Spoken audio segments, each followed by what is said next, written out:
Hi.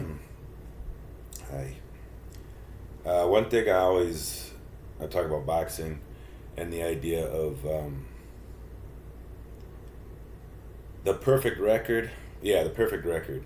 Fighters don't want to see the old go, and it's not even that though. It's that's only part of it. It's how much in professional boxing record matters. Uh, and who does it matter to? To boxers and fans and everybody, it seems. And I kind of admired mixed martial arts where they're more, it seems to me anyway, they're more tolerant of losses and it's less of a stigma to have a loss.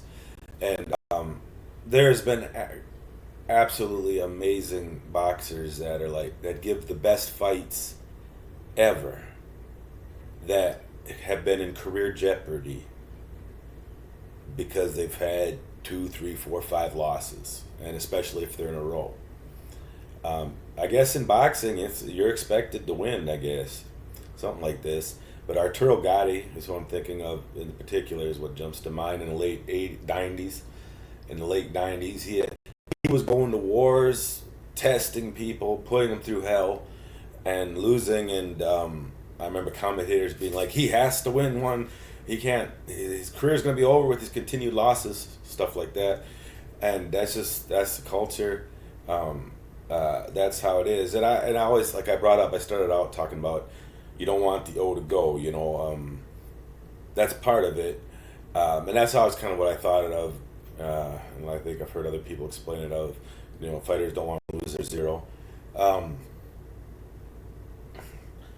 And one part I hadn't thought of that, but it's also like a domination thing.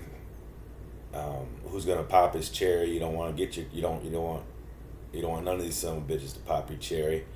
So you're gonna fight hard to keep that zero. I hadn't thought of that before, but who knows? That's probably part of it.